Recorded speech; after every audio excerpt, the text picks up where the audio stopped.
kami dan syukur kami kepada-Mu ya Bapa. Kami bersyukur untuk kasih setia Tuhan dan kemurahan Tuhan. Kami boleh hidup dalam pemeliharaan-Mu sepanjang minggu ini. Dan saat ini kami datang di hadapan-Mu, kami menyembah-Mu, memuji-Mu. Dan kami mau merendahkan diri ya Tuhan, untuk duduk di bawah kaki-Mu mendengarkan sabda-Mu. Bapa yang baik, kami menyerahkan waktu memberikan firman Tuhan ini. Kami tolak segala kuasa-kuasa jahat, kuasa setan-setan yang mau merebut firman-Mu. Biarlah Engkau ya Tuhan memberikan kami kuasa untuk mengalahkan segala tipu muslihat iblis. Dan kami boleh mendengar dengan penuh sukacita dan menerima firman-Mu ya Tuhan pada pagi hari ini. Terima kasih Tuhan, berbicaralah kepada kami. Kami siap mendengarkan firman-Mu. Di dalam nama Tuhan Yesus Kristus kami berdoa. Haleluya. Amin. Selamat pagi, shalom. Shalom. Puji Tuhan. Saudara-saudara dikasih Tuhan, kalau minggu lalu kita mendengarkan firman Tuhan dengan judul Menang Karena Tuhan, hari ini kita belajar kuat karena Tuhan. Amin. Bapak Ibu yang dikasih Tuhan, mari kita bersama-sama membuka Alkitab kita dari kitab Efesus. Kita baca ayat 10 sampai ayat yang ke-12. Efesus pasal 6 ayat 10 sampai ayat 12. Saya bacakan, demikian firman Tuhan. Akhirnya hendaklah kamu kuat di dalam Tuhan, di dalam kekuatan kuasa-Nya. Kenakanlah seluruh perlengkapan senjata Allah, supaya kamu dapat bertahan melawan tipu muslihat iblis. Karena perjuangan kita bukanlah melawan darah dan daging, tetapi melawan pemerintah-pemerintah, melawan penguasa-penguasa, melawan penghulu-penghulu dunia yang gelap ini, melawan roh-roh jahat di udara. Amin. Demikian firman Tuhan. Berbahagia kita yang mendengar dan yang melakukan firman Tuhan. Bapak Ibu Saudara yang dikasih Tuhan, di saat ini tentunya kita sudah memahami bagaimana kehidupan kita di zaman digital, di era digital sekarang ini. Kita hidup di zaman yang menguras kekuatan kita. Ya, banyak pergumulan, tantangan yang kita hadapi. Terlebih dalam situasi dunia saat ini, ekonomi dunia. Ya, banyak orang mengeluh oleh karena masalah ekonomi. Ekonomi makin sulit, tapi saya percaya anak-anak Tuhan tetap tenang. Amin. Kita tetap kuat, kita tetap percaya kasih dan pemeliharaan Tuhan akan selalu ada. Katakan amin. Ya. Sekalipun ekonomi sulit, sekalipun dunia ini gonjang-ganjing, tapi kita pasti mendapatkan kekuatan yang baru. Kita akan dapat terbang seperti Raja Wali, kata firman Tuhan. Ya, terbang tinggi, makin kuat oleh karena pertolongan Tuhan. Kita juga mungkin lelah melayani. Saudara-saudara dikasih Tuhan, lelah melayani ini mungkin sebagian dari saudara belum pernah merasakannya. Saya sendiri sebagai seorang hamba Tuhan, sebagai seorang pelayan, saya pernah merasa lelah melayani. Saya merasa pernah, Tuhan mengapa seperti ini saja pelayananku. Saya merasa saya sudah powerful dengan sekuat tenaga, tetapi mengapa hasilnya tidak seperti yang saya harapkan, seperti yang saya bayangkan. Pernah juga saya lelah dalam pelayanan waktu saya masih kuliah. Saya mau lari dari panggilan. Saya bilang, Tuhan, saya nggak kuat. Mungkin saudara juga dalam pelayanan saudara dipercayakan pelayanan, saudara merasa lelah dan merasa saya sudah nggak mau lagi melayani Tuhan. Bukan hanya itu saja, tantangan yang kita hadapi juga ada serangan rohani. Sebagaimana kita baca tadi, kita melawan pemerintah, penghulu-penghulu dunia yang jahat ini, yaitu roh-roh jahat di udara. Musuh kita adalah roh-roh jahat. Ini peperangan rohani. Bapak Ibu Saudara yang dikasih Tuhan, mungkin saudara tidak menyadarinya ketika saudara menghadapi peperangan rohani. Apapun yang saudara hadapi setiap hari, sebenarnya ada peperangan rohani. Tetapi kadang-kadang kita nggak menyadarinya. Ya. Ketika dalam rumah tangga terjadi perselisihan, percekcokan, jangan melihat itu peperangan antara suami istri saja, tetapi ada peperangan rohani yang terjadi yang membuat kita gagal melakukan tugas dan fungsi kita sebagai suami atau sebagai istri. Itu peperangan rohani di mana kuasa kegelapan berusaha mengganggu pernikahan Kristen, berusaha mengganggu keluarga Kristen, berusaha mengganggu anak-anak Tuhan. Itu peperangan rohani. Ketika engkau bekerja atau diberikan pilihan untuk melakukan korupsi atau tidak, itu peperangan rohani. Jadi banyak dan juga ada tekanan keluarga. Kita menghadapi tekanan keluarga. Mungkin keluarga kita tidak peduli. Mungkin keluarga kita satu dengan kakak adik dengan saudara-saudara yang lain merasa ada persaingan. Terjadi perselisihan antara keluarga. Dan dalam perjalanan hidup kita lihat bahwa dunia ini katakan kuatkan dirimu. Pastilah kita sering kan kuatkan dirimu sendiri. Ini dunia yang bilang. Semua perkataan ini seolah-olah benar, tapi saya mau katakan ini baru setengah benar. Setengah benar sama dengan apa? Salah. Namanya juga setengah benar. Benar itu nggak boleh setengah. Ya kan? Kalau udah setengah benar berarti setengahnya salah. Berarti kalau setengahnya salah pasti salah. Ya, jadi apa? Ini yang harus kita pegang. Apa yang Alkitab katakan? Kuatkanlah dirimu di dalam Tuhan. Efesus pasal 6 ayat 10. Ini yang diajarkan firman Tuhan. Nah, kita lihat konteksnya kitab Efesus ini. Pasal 6 ayat 10 sampai 12 yang kita sudah baca tadi, ini bagian akhir. Efesus terdiri dari 6 pasal. Pasal 1 sampai pasal 3 ini menjelaskan siapa kita di dalam Kristus. Dia mulai dengan keselamatan. Dia mulai dengan pasal 2 bagaimana ini ada anugerah kasih karunia keselamatan itu. Dan kemudian pasal 4 sampai pasal 5 ini berbicara tentang cara hidup orang percaya, cara hidup sebagai warga kerajaan Allah. Pasal 4 sampai pasal 5. Lalu pasal 6 ini berbicara tentang peperangan rohani. Spiritual war terjadi di dalam setiap anak-anak Tuhan.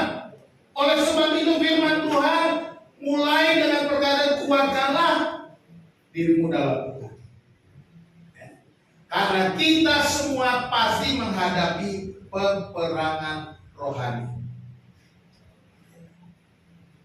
Di sini Paulus mau menyimpulkan untuk menang kita butuh kekuatan dari Tuhan. Mungkin kau merasa kuat, mungkin kau merasa lebih hebat, tetapi saya mau katakan hari ini engkau memerlukan kekuatan dari Tuhan. Hari ini kita belajar 3 hal. Kuat karena Tuhan. Yang pertama kita belajar kuat karena sumber kekuatan kita adalah Tuhan. Kita punya sumber kekuatan yaitu Tuhan sendiri. Bapak Ibu dikasih Tuhan. Dikatakan dalam ayat 10 itu. Kuat di dalam Tuhan. Hendaklah kamu kuat di dalam Tuhan. Jangan kuat dengan kekuatan dunia ini. Jangan merasa kuat karena engkau lebih pintar, lebih hebat, lebih fisiko, mungkin lebih tinggi, lebih gagah. Lihat pada waktu Samuel disuruh Tuhan ke rumah Pak Isai untuk memilih seorang raja menggantikan Saul. Wah, Samuel lihat abang-abangnya Daud maju. Mungkin ini gagah perkasa, ganteng. Bukan. Tuhan, manusia melihat apa yang dilihat mata. Tapi Tuhan melihat hati. Sampai abangnya lewat, nggak ada yang dipilih Tuhan. Lalu Samuel, Pak Isai, apa nggak ada lagi anakku, cuma ini aja? Ada satu. Dia tapi cuma gembala domba di ladang. Dia tidak gagah seperti kakak-kakaknya. Dia tidak tinggi tapi badannya pendek saja, tidak cocok perawakannya. Tapi kita lihat, Tuhan melihat hati, bukan melihat rupa. Jadi Bapak Ibu dikasih Tuhan, hendaklah kita kuat di dalam Tuhan. Tuhan pilih Daud yang kecil bukan karena dia lebih hebat dan gagah. Perhatikan ini.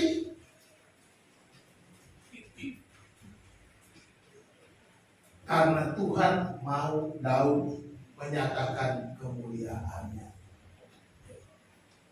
Daud dipilih karena dia orang yang takut akan Tuhan. Daud dipilih karena dia selalu mengandalkan Tuhan di setiap langkahnya. Daud dipilih oleh karena dia seorang yang dekat dengan Tuhan. Daud dipilih karena dia punya hubungan yang karib dengan Tuhan. Daud dipilih karena dia punya selalu datang kepada Tuhan, menyembah Tuhan, memuji Tuhan, meninggikan Tuhan dimanapun dia ada. Ketika dia menjaga domba-dombanya, dia memuji Tuhan. Tuhan adalah gembalaku, takkan kekurangan aku. Dia memuji, menyembah Tuhan, dia percaya dialah gembala yang agung. Dia percaya inilah Daud. Dia kuat karena Tuhan. Ya. Perhatikan arti di dalam itu artinya melekat, bersekutu, tinggal di hadirat Tuhan. Ini artinya kita kuat di dalam Tuhan. Bukan sekedar kuat-kuatan atau kita menguat-kuatin, bukan. Tetapi terjadinya kuat di dalam Tuhan oleh karena kita melekat dengan Tuhan. Kita bersekutu dengan Tuhan. Kita tinggal di hadirat, sama seperti Daud. Dia selalu tinggal di hadirat Tuhan.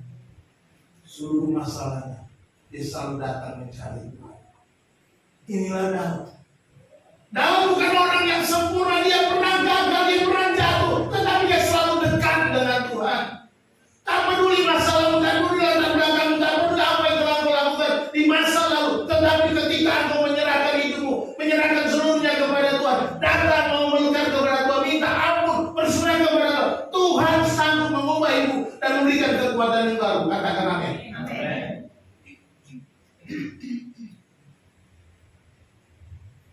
Jadi kuat di dalam Tuhan itu bukan sekedar kita ya yang penting aku sudah ke gereja. Bukan itu. Ke gereja itu bagian yang lain. Tetapi yang paling penting bagaimana hubungan pribadi kita, relasi kita dengan Tuhan, bagaimana koneksi kita dengan Tuhan. Saya buat gambar di situ, dicolok HP dicas. Kemana kita dicolok? Energi yang mana yang kita dapatkan untuk mencas kita, memberikan power kepada diri kita? Seperti HP itu ada power energi diberikan melalui listrik yang kita colok. Jadi jangan andalkan motivasi.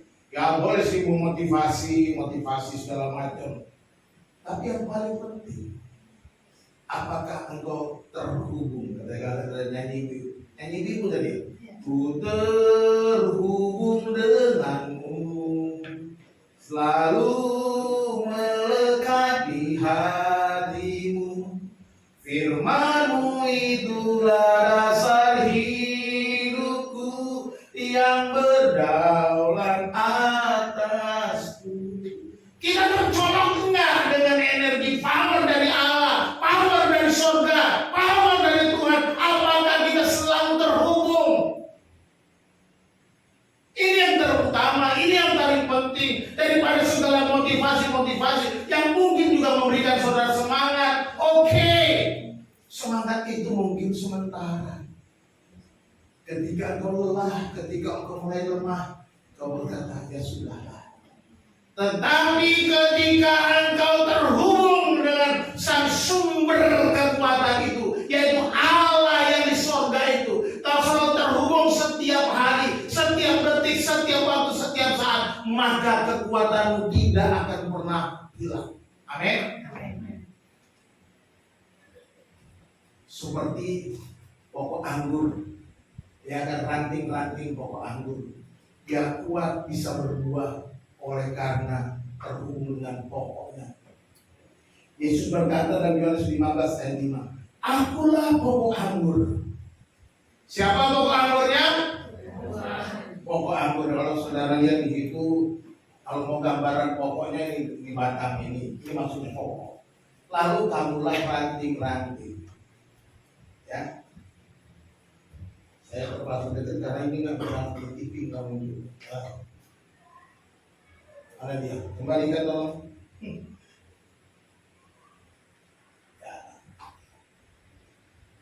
Ya, jadi kita harus seperti akulah pokok anggur dan kamulah. Siapa? Saya, saudara. Kamulah ranting-rantingnya. Tapi ada terusannya, nggak sampai di situ. Barang siapa tinggal di dalam aku dan aku di dalam dia, ia berbuah. Pak, bikin amat. Berbuah. Masih kurang banyak. Banyak. Itu ya, harusnya banyak. Berbuah. Banyak. Nah, begitu dong. Berbuahnya banyak. Ya. Coba kata firman Tuhan, kata Tuhan ini, di luar aku kamu tidak dapat berbuat apa-apa. Hello? Are you the branch of Jesus? Apakah engkau ranting-ranting dari pokok anggur itu, yaitu Yesus? Apakah engkau tinggal di dalam dia dan dia tinggal di dalam engkau? Selidiki. Buah apa yang sudah kau hasilkan? Perhatikan buah yang kau hasilkan. Ketika buahnya tidak sesuai dengan pokoknya, kau tertancap di pokok anggur atau di pokok duren. Kalau pokok anggur kau bilang, bukan akulah pokok duren, enggak, pokok anggur. Kamu ranting-ranting, berbuahnya berbuah apa? Tidak ada anggur berbuah semangka. Ada nggak? Enggak lah. Apalagi pokok anggur berbuahnya apa tuh? Kalau buah yang agak kecut-kecut apa? Wah, terserah saudara bayangkan apa. Tapi coba kita lihat buah apa yang sudah kau hasilkan. Ketika tidak sesuai, berarti engkau tidak tertangkap, engkau tidak tinggal di dalam dia, dan dia tidak tinggal di dalam engkau. Ini kata Tuhan Yesus, bukan kata saya, bukan katanya, tapi kata Tuhan Yesus. Ya. Kalau saudara buka Alkitab saudara yang King James itu biasanya perkataan tulisannya warna merah. Itu perkataan langsung artinya ya. Jadi perhatikan, kita ranting kuat karena ada di pokoknya, kita nempel, melekat, tidak di luar. Tapi ketika rantingnya sudah dipotong, jauh dari pokoknya, apa yang terjadi? Layu, kering. Tetapi kalau kita baca Yohanes 5, kalau di luar ranting itu kalau sudah dipotong menjadi kering, layu dan dibakar. Itu yang terjadi. Jadi mari kita tinggal. Lalu kita lihat Daud. Wah, ini peristiwanya kalau 1 Samuel 30 itu ketika Daud itu tinggal di Ziklag dengan pasukannya, dengan keluarganya di kota Ziklag. Tapi suatu kali Daud dan pasukannya lagi keluar, istri, anak, semua harta tinggal di Ziklag, tetapi diserang musuhnya, dibakar habis. Dan Daud pulang bersama pasukannya. Mereka melihat kampungnya sudah rata, terbakar habis, dan bersisa istri, anak, dan kambing domba peliharaan dibawa semua, dan ditinggal seekor bulunya pun. Ya. Ayat 16. Dan Daud sangat terjepit karena rakyat mengatakan hendak melempari dia dengan batu. Yang terjadi, padahal Daud jadi komandan, jadi pimpinan, tapi pasukannya kesal, marah, dan kemudian melempari Daud dengan batu. Seluruh rakyat itu telah pedih hati, kecewa, sakit hati, sedih luar biasa, masing-masing karena anaknya laki-laki dan perempuan. Mereka melihat anaknya udah gak ada, hilang. Perhatikan, tetapi, wah, ini kontras. Tetapi apa yang dilakukan Daud? Tetapi Daud menguatkan kepercayaannya kepada Tuhan Allahnya. Oh, ketika engkau sedang terjepit situasi yang seperti ini, kau cari siapa? Rumah tanggamu lagi ribut, kau cari siapa? Kau cari bapakmu, mamamu, tantemu, temanmu? Ketika anak remaja lagi putus cinta, kau cari siapa? Pak, saya belum pernah putus cinta, Pak. Cuma pernah diputusin cowok sih, Pak. Sama. Ya, kita cari siapa? Ini. Tetapi Daud menguatkan kepercayaannya kepada-Nya. Apapun masalahmu, apapun pergumulanmu, apapun yang sedang kau hadapi, begitu pedih, begitu sakit. Kalau udah sakit, jangan terus nyanyi. Jangan nyanyi, hatinya tuh di sini kan gitu kan. Itu namanya nggak sakit kalau nyanyi gitu. Happy itu namanya dia. Ya kan? Daud menguatkan kepercayaannya kepada Tuhan Allahnya. Ini yang Daud lakukan. Ini yang Daud kerjakan. Dia melekat. Dia terhubung dengan Tuhan. Dia tercolok dengan Tuhan.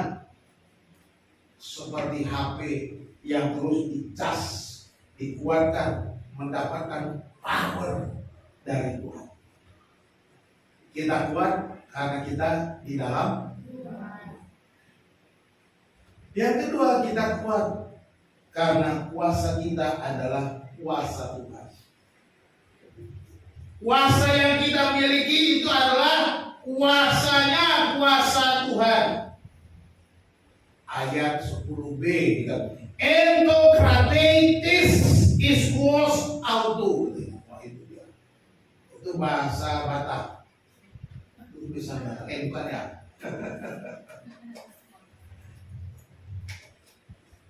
Itu dia.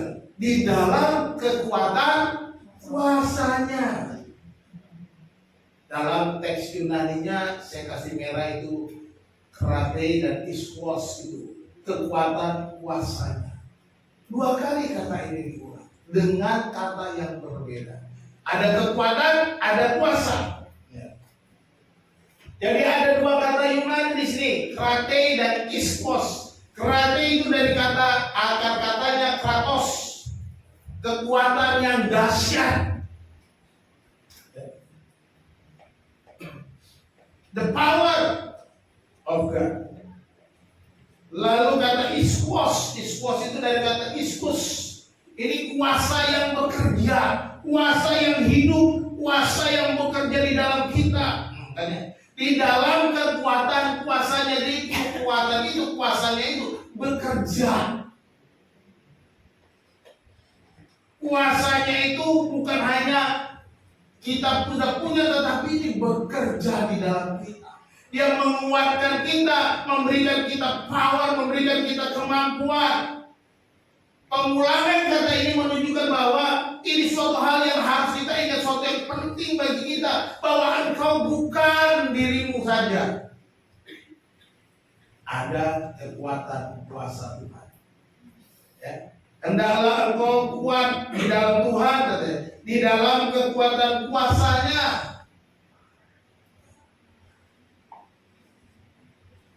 Di dalam kekuatan kuasa.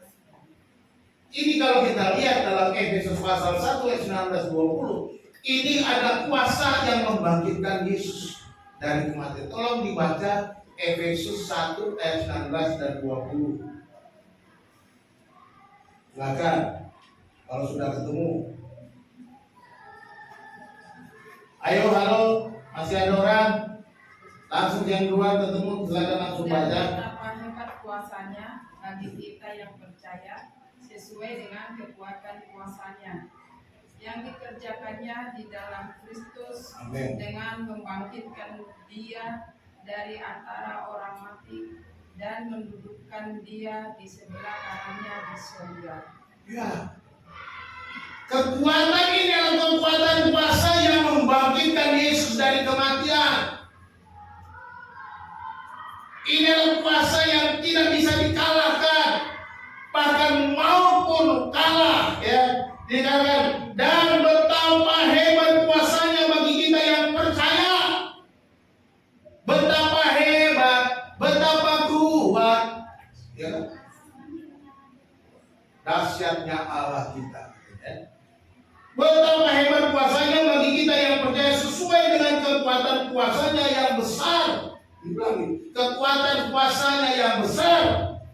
Ayat 20, yang dikerjakannya di dalam Kristus dengan membangkitkan Dia dari antara orang mati dan mendudukkan Dia di sebelah kanannya di surga. Apa yang kurang? Kekuatan kuasa luar biasa. Maupun kalah, maupun dikalahkan dengan kekuatan kuasa. Inilah yang membuat kita bisa kuat menghadapi semua musuh. Kuat menghadapi tantangan karena kita punya kekuatan kuasa Tuhan. Tinggallah di dalam Tuhan. Milikilah kekuatan kuasanya. Ya.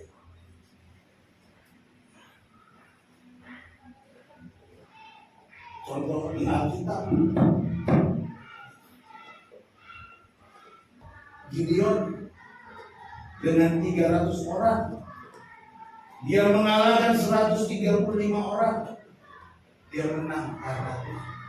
Secara logika, bagaimana 300 orang bisa mengalahkan 135.000 tentara terlatih? Mustahil. Kalau dalam cerita silat bisa jadi. Cerita silat begitu selalu menang jagoannya, ya kan gitu.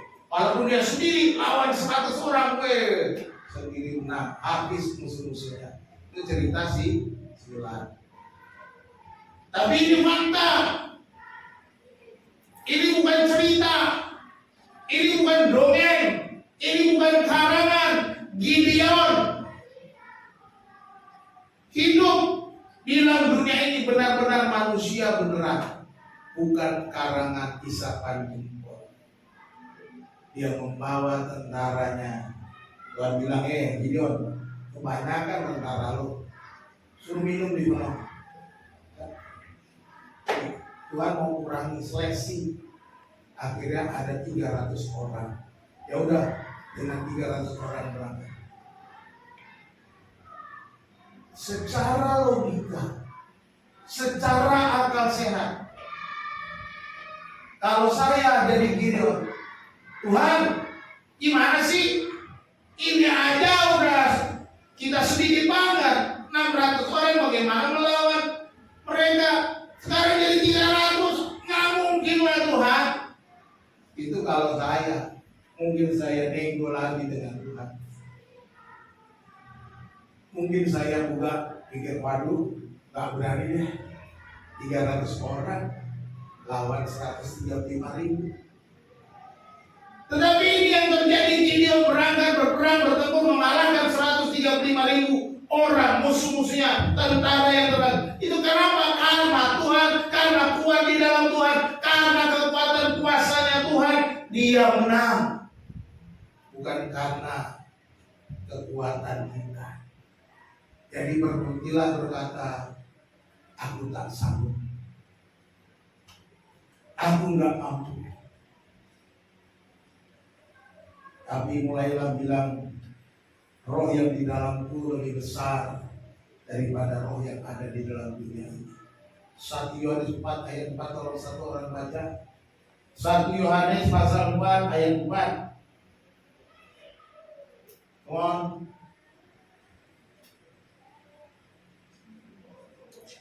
Kamu berasal dari Allah, anak-anakku, dan kamu telah mengalahkan nabi yang palsu itu. Sebab roh yang ada di dalam kamu lebih besar daripada roh yang ada di dalam dunia. Ya, kamu adalah siapa? Anak Allah. Kamu berasal dari Allah, anak-anakku. Kamu berasal dari Allah.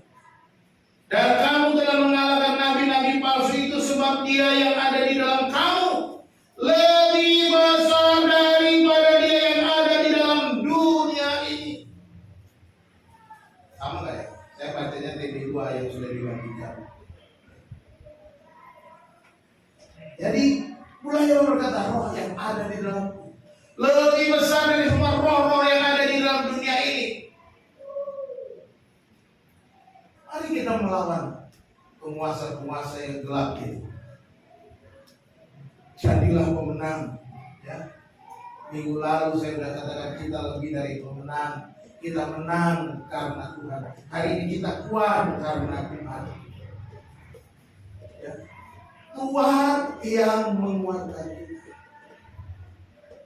Makanya selalu katakan, peganglah tanganku Roh Kudus. Peganglah tanganku Tuhan. Kalau kita yang pegang tangan Tuhan, kita bisa capek dan terlepas.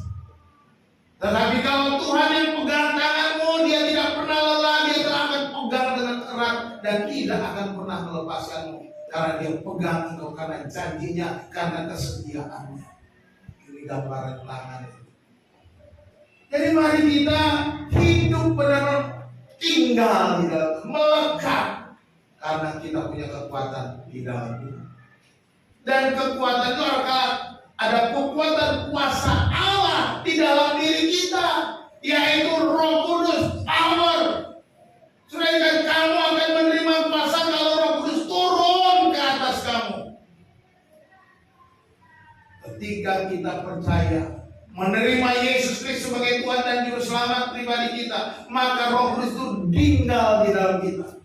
Ya, kita punya power, kita punya kuasa, kita punya kekuatan supaya kita dapat berperang melawan kuasa kegelapan, melawan kedagingan, melawan semua musuh-musuh kita. Katakan sekarang, roh yang ada di dalam aku lebih besar daripada roh dalam dunia ini. Dia harus katakan, yakin, iman, ini firman Tuhan. Yang ketiga, kita kuat karena tujuan kita adalah untuk bertahan. Ternyata kita diberikan kekuatan juga untuk defense, bertahan juga. Ya, ayat 11 dikatakan, kenakanlah seluruh perlengkapan senjata Allah supaya kamu dapat bertahan melawan tipu muslihat iblis. Ya, ini enggak terhapus ya. Itu ayat 12. Ayat 12. Supaya kita dapat bertahan. Jadi kita dikuat karena ada perlengkapan senjata Allah untuk bertahan. Artinya kalau engkau tidak memperlengkapi dirimu dengan perlengkapan senjata Allah, maka engkau pasti kalah, pasti gagal. Pasti gagal. Maka dikatakan kenakan. Ya. Kalau di sini dalam ayat selanjutnya, ayat 14 dikatakan Jadi berdiri tegak, berikat pinggang dan kebenaran, dan berbaju zirah dan keadilan. Kakimu berkasukan kerelaan untuk memberitakan Injil damai sejahtera. Dalam segala keadaan pergunakanlah perisai iman, sebab dengan perisai itu kamu akan dapat memadamkan semua panah api dari si jahat. Dan terimalah ketopong keselamatan dan pedang roh, yaitu firman Allah. Dengan segala doa dan permohonan berdoalah setiap waktu di dalam roh, dan berjaga-jagalah di dalam doa itu dengan permohonan yang tak putus-putusnya untuk semua orang kudus. Kenakan perlengkapan senjata. Kita harus menghadapi pertempuran. Tujuan Tuhan adalah menguatkan kita supaya kita bisa bertahan. Bukan untuk sombong, bukan untuk merasa lebih hebat, tetapi kita bisa bertahan melawan tipu muslihat iblis. Mengapa? Karena iblis itu nggak bisa kita lihat. Iblis itu makhluk roh. Jadi cara satu-satunya bisa bertahan dari serangan si iblis yang nggak kelihatan itu, maka kita harus mengenakan seluruh perlengkapan senjata Allah. Perhatikan baik-baik. Bisa dikatakan ayat yang ke-11. Kenakanlah seluruh, ya. Bukan sebagian. Bukan pilih-pilih. Saya mau pakai helmnya aja. Saya mau pakai perisai aja. Kalau ada serangan, tangkis. Nah, dikatakan kenakanlah seluruh perlengkapan senjata Allah, supaya kamu dapat bertahan melawan itu. Musuh kita nggak kelihatan. Kalau musuhnya kelihatan, mungkin kita bisa adu fisik, tapi kita nggak bisa melawan musuh-musuh yang seperti itu. Paulus berkata dalam 2 Korintus 12, sebab jika aku lemah, maka aku kuat. Dia tahu dirinya punya kelemahan. Tetapi di dalam kelemahan itu dia merasa kuat. Kenapa? Bukan karena kekuatannya. Ketika kita lemah, kita kuat. Kenapa? Ada Tuhan yang berikan kita kekuatan. Ada Roh Kudus yang berikan kita kekuatan. Tetapi kalau kita merasa kuat, sok kuat, maka bagaimana Roh Kudus bekerja? Roh Kudus bekerja ketika kita berkata, Tuhan, aku lemah. Tuhan, aku memerlukan Engkau. Tuhan, aku membutuhkan pertolonganmu, kekuatanmu, karena Engkau kekuasaanmu itu sempurna. Tuhan, berikan aku kekuatan. Jadi Paulus enggak merasa paling hebat, paling kuat. Justru dalam kelemahanlah Tuhan bekerja. Dalam kelemahannya Tuhan yang menonjol, bukan Paulusnya. Bukan aku yang paling penting, tetapi Yesus yang paling utama di dalam hidupku. Inilah tujuannya menguatkan kita, supaya kita bisa bertahan melawan tipu muslihat. Bapak Ibu Saudara dikasih Tuhan, jangan lagi minta masalahmu diangkat. Mintalah kekuatan untuk bertahan sampai akhir. Orang yang setia sampai akhir akan mendapatkan upahnya. Jangan hanya dikit-dikit masalah Tuhan tolong, tapi mintalah kekuatan.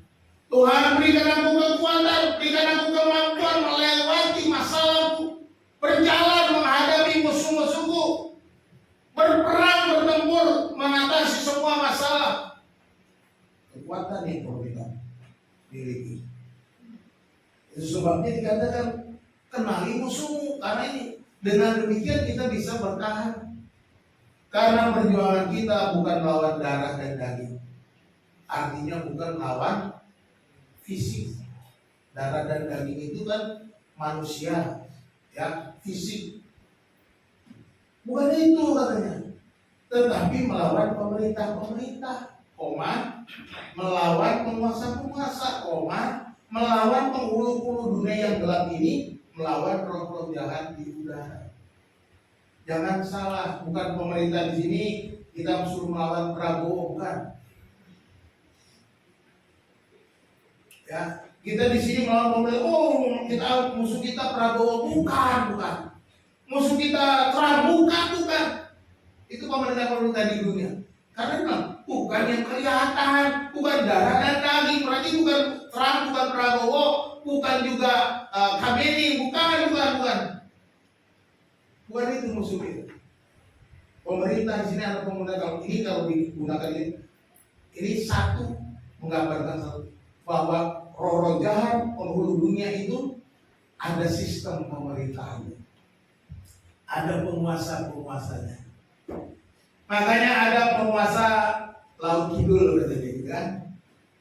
Ada penguasa pohon beringin, ada penguasa pohon pete, ada penguasa pohon jengkol, ada aja. Kalau orang percaya, makanya ada kadang-kadang lihat pohon jengkolnya kok angker ya, setiap tewas itu banyak orang ayan. Nah, berarti itu pohon jengkolnya ada penguasanya, gitu ya. Tapi bukan bilang jangan makan jengkol. Tapi jangan mabuk jengkol.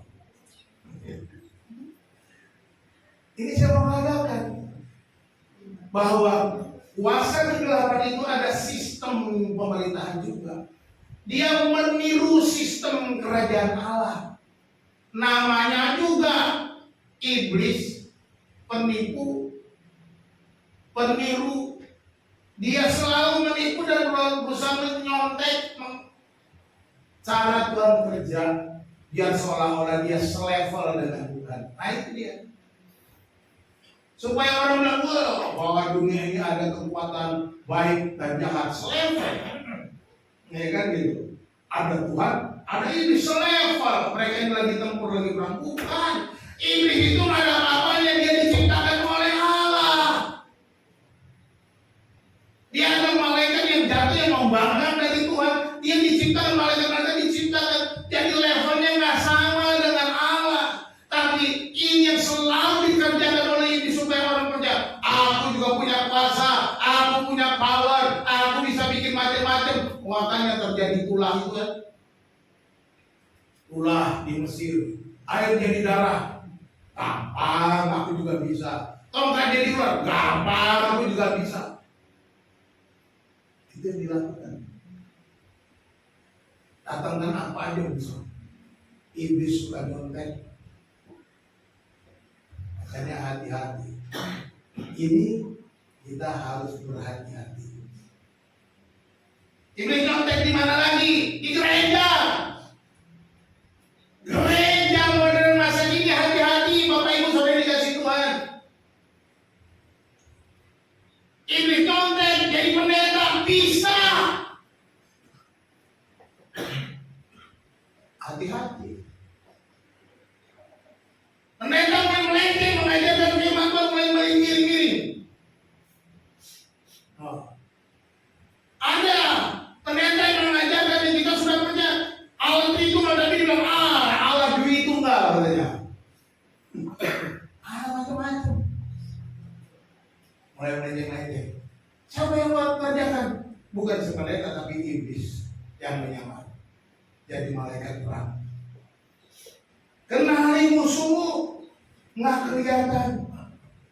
Pendetamu di sini, kalau melenceng ingat iblis ada di sana di belakangnya. Ya. Jadi kalau saya melenceng, suruh turun aja, pecat. Ya kan gitu. Ajaran yang salah, pecat. Pendetamu. Pak, kan di sini kan bapak yang merintis, kalau gimana kami mau pecat Pak? Kami kan anggota biasa. Pecat aja, jangan datang gitu artinya. Kalau nggak datang semua kan mau gimana? Saya mau korban ke siapa? Itu kan ada sama aja pecat saya juga kan. Nggak datang rame-rame, udah sama dengan pecat saya. Oh, korbannya udah melenceng, firman Tuhannya udah keliru. Demikian juga kalau saudara pergi kemana-mana boleh, tapi kalau dengan firman Tuhannya nggak sama dengan Alkitab, tinggalkan itu, pecat dia dengan cara saudara tinggalkan.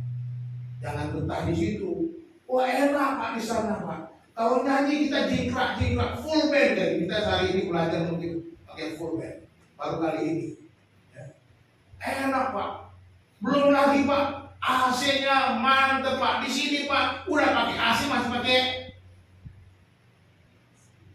tangan begini Pak. Bawa kipas portable Pak. Di sono enak Pak. Oh, di sana parkirnya juga nyaman Pak. Dijaga. Di sini takutnya ban saya kempes Pak. Mungkin kita bilang begitu. Banyak orang mencari kenyamanan. Datang kepada Tuhan, datang beribadah, mau cari apa? Cari aku senang gak? Betul gak? Banyak gak? Orang pergi ke gereja karena aku bisa senang gak di situ? Aku bisa enak gak di situ? Halo? Kalau itu ada dalam pikiranmu, kau datang ke sini cuma mau cari enak. Jangan datang lagi besok. Saya nasihat. Itu satu. Atau saudara bertobat. Karena ketika kita datang beribadah, kita tidak datang mencari apa keperluanku, tetapi aku mau datang menyembah Engkau Allahku. Aku mau datang meninggikan Tuhan. Tak peduli apa yang kurasakan, tapi aku mau memuliakan nama Tuhan. Katakan amin. Itu baru namanya beribadah. Jadi jangan cari keuntungan dalam beribadah. Nggak perlu. Cari Tuhan aja. Pasti buntung. Nah, jadi kalau cari untung, nanti saudara buntung. Nggak ketemu Tuhan, yang tahu sakit hati. Kecewa. Nggak enak sih gini-gini. Mulailah kita menggosip. Gosip sana, gosip sini. Gosip sana, gosip sini. Mulailah kita peperangan roh. Iblis mulai menggerogoti. Itu dia. Kita bisa bertahan kalau kita kenakan seluruh perlengkapan senjata.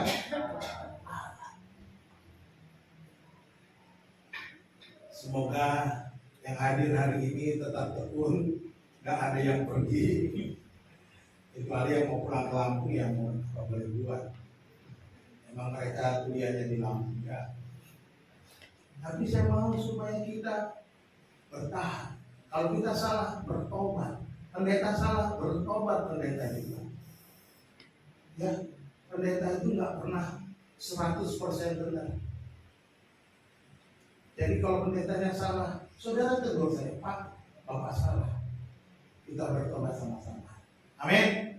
Amin. Kuat karena Tuhan. Apa sumbernya? Sumbernya adalah di dalam. Kita kuat karena kita punya sumber kekuatan di dalam. Artinya kita harus terhubung selalu dengan Tuhan. Melekat kepada Tuhan seperti ranting anggur. Ya, kita selalu terhubung dengan Tuhan. Jangan lepaskan hubunganmu dengan Tuhan. Ini bukan soal relasi, tapi soal koneksi. Koneksinya dengan Tuhan. Apa kita connect enggak dengan Tuhan? Kalau relasi itu artinya apa? Kita hubungan bapak dan anak itu relasi. Koneksinya itu persekutuan, melekat dengan Tuhan. Ya. Jadi bukan hanya sekedar relasi, kita sudah jadi anak Tuhan, punya hubungan dengan Tuhan. Relasi dengan Tuhan apa? Dia bapakku. Tapi kalau ketika kita jadi dia bapak, apakah kita punya koneksi yang baik dengan dia? Ini menjadi penting. Bukan jangan cuma jadi anak, tapi punyalah koneksi melekat dengan Tuhan. Ini sumbernya Tuhan. Kuasanya adalah kuasanya Tuhan. Kekuatan kuasanya, kuasanya yang kita miliki itu adalah kuasanya Tuhan. Bukan kita. Bukan kekuatan kita, bukan pengalaman kita, bukan kepintaran kita, bukan kekuatan fisik kita, bukan segala-galanya yang kita punyai, tetapi sumbernya itu dari Tuhan dan kuasanya itu adalah kekuatan kuasanya Tuhan. Jadi kita harus mengandalkan Tuhan, bukan mengandalkan diri kita sendiri. Seperti Yeremia katakan, berbahagialah orang yang mengandalkan Tuhan dan menaruh harapannya kepada Tuhan. Tetapi terkutuklah orang yang mengandalkan manusia dan mengandalkan kekuatannya sendiri. Terkutuk. Jadi kita mengandalkan. Yang ketiga tujuannya, ada tujuan supaya kita dapat bertahan melawan tipu muslihat iblis. Apa maksudnya? Kita harus setia sampai akhir. Setia sampai akhir. Wahyu pasal 2 dikatakan, hendaklah engkau setia sampai akhir, dan aku akan mengaruniakan kepada mahkota kehidupan. Setia sampai akhir. Apapun masalahmu, apapun tantangan yang kau hadapi, setia bertekun. Karena kita punya power. Kalau kita punya power, supaya berfungsi powernya, kita punya perlengkapan senjata Allah, maka kita bisa bertahan setia sampai akhir. Kita bisa mengalahkan musuh-musuh kita.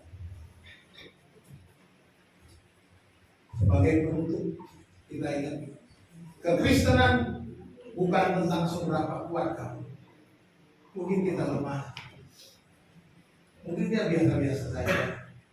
Tadi malam pemuda ibadah, saya sangat sayang bapak-bapak harusnya hadir ikut sama anak-anak kita. Waktu juga korbannya bagus, gambar diri.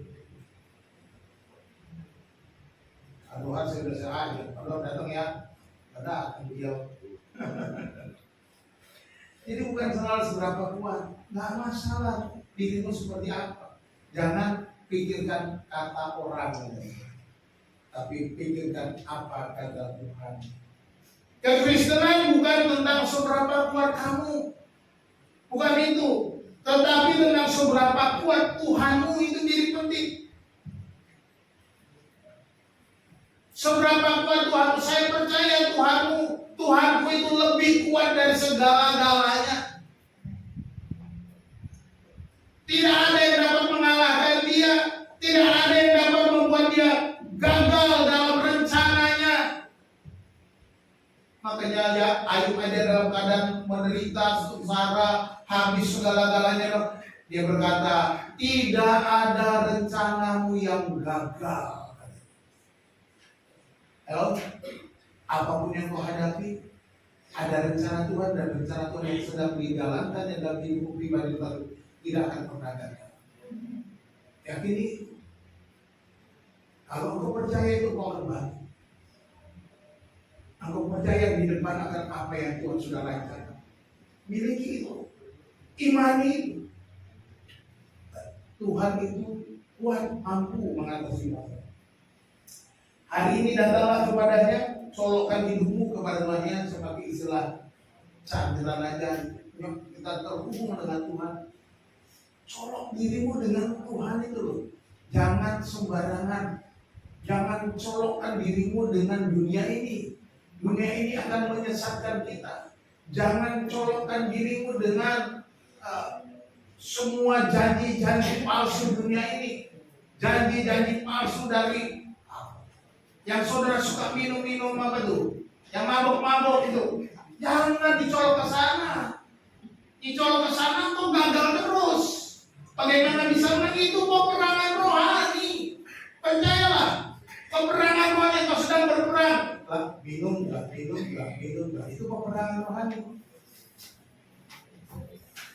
Tapi kalau kau tercolok dengan Tuhan, kau bilang, no way, no drink anymore, nggak mau minum lagi, no smoking anymore, nggak mau merokok lagi. Harus begitu. Jadi kalau kita tercoloknya ke Tuhan, kita bisa dapat kekuatan. Amin. Amin. Kayaknya kurang rasanya males-malesan nih kalau udah bicara nyinggung-nyinggung dikit udah mulai dah nggak amin. Aminnya pelan-pelan aja, takut ditagih gitu. Saya nggak bakalan nagih amin saudara. Nggak, sampai kapanpun, sampai Yesus datang saya nggak tagih. Tapi ingat, Tuhan pasti nagih. Kalau Tuhan yang nagih ya, saudara ketemu Tuhan terus, artinya Tuhan sayang. Sevi, kamu bilang amin.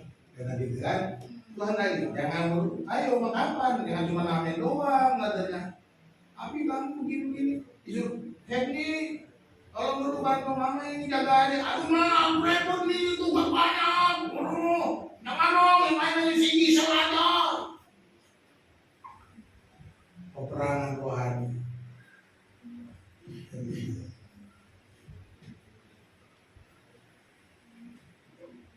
Jadi Paulus katakan ayat yang terkenal ini, Filipi 4 ayat 13.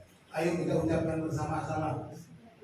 1, 2, 3. Segala perkara dapat tanggung dalam Dia memberi kekuatan kepadaku. Haleluya, puji Tuhan. Sebagian kecil apa, sebagian besar, ya begitulah. Ya, segala perkara dapat kutanggung di dalam Dia yang memberikan kekuatan kepadaku. All things, katanya, segala perkara dapat kutanggung di dalam Dia yang memberikan kekuatan kepadaku. Di dalam Yesus kita dapat kekuatan. Kita dapat menanggung segala perkara. Ini yang Paulus katakan. Dia bisa merasakan kenyamanan, damai sejahtera, sukacita, bisa menanggung semua masalah dalam hidupnya karena ada the power of Jesus. Ada kuasa Tuhan. Ini yang membuat dia kuat. Jadi kita harus bangkit karena engkau kuat di dalam Tuhan. Engkau kuat karena Tuhan. Bangkitlah. Jangan merasa nyaman di situasi terpuruk. Jangan merasa nyaman dan berkata, udahlah, mungkin udah nasib. Nggak ada nasib. Yang ada rencana Tuhan. Ya. Nasibmu tidak ditentukan perasaan. Nasibmu itu ditentukan oleh rencana Tuhan. Jikalau kau bangkit ikut rencana Tuhan, maka akan terjadi perubahan besar di dalam hidupmu. Tidak akan ada yang gagal dari setiap rencana Tuhan. Kuat karena Tuhan. Kita punya sumbernya, itu kuatnya itu di dalam Tuhan. Kuat karena Tuhan. Karena kita memiliki kekuatan kuasanya Tuhan, bukan kekuatan kita. Kuat karena Tuhan, karena tujuannya supaya Tuhan memperlengkapi kita dengan perlengkapan senjata rohani untuk bisa bertahan, untuk bisa menang melawan tipu muslihat iblis. Tiap hari kita menghadapi peperangan rohani. Keluar dari tempat ini, di bangku saudara pun saat saudara mendengarkan firman Tuhan, ada peperangan rohani. Kenapa saya bilang di bangku ada? Ketika saudara dengar firman Tuhan, terjadi notifikasi di HP saudara lihat. Siapa lihat? Pesan apa ya? Notifikasi itu ada peperangan rohani. Mau lihat pesan atau terus mendengar firman Tuhan? Mau pesan WhatsApp atau mau pesannya Tuhan yang mau didengar? Itu peperangan. Tuhan Yesus memberkati kita. Kita satu dalam doa. Kami naikkan syukur kepadamu ya Tuhan. Kami berterima kasih oleh karena kekuatan kuasa-Mu yang Kau berikan kepada kami. Ajar kami Tuhan untuk selalu punya koneksi, terhubung dengan Tuhan dengan 24 jam sehari, 7 hari seminggu ya Tuhan. Supaya kami mendapatkan kekuatan baru dan kemenangan demi kemenangan. Bapa, terima kasih untuk firman-Mu ya Tuhan. Ajar kami juga untuk memakai semua perlengkapan senjata rohani. Supaya kami dapat bertahan melawan tipu muslihat iblis ya Tuhan. Yang selalu berusaha menjatuhkan, menggagalkan kami. Tuhan, Engkaulah pertolongan kami. Ya Bapa, biarlah Roh Kudus-Mu ya Tuhan mengingatkan kami mulai dari saat ini sampai selama-lamanya untuk kami selalu berpegang kepada firman Tuhan. Biarlah Tuhan berbicara kepada kami tiap-tiap hari. Terima kasih Bapa, kami bersyukur berterima kasih untuk firman. Dan pagi hari ini Tuhan, hamba berserah data. Biarlah kuasa Roh Kudus bekerja dalam hati kami, membentuk kami, menolong kami. Dalam nama Tuhan Yesus Kristus kami berdoa. Haleluya. Amin.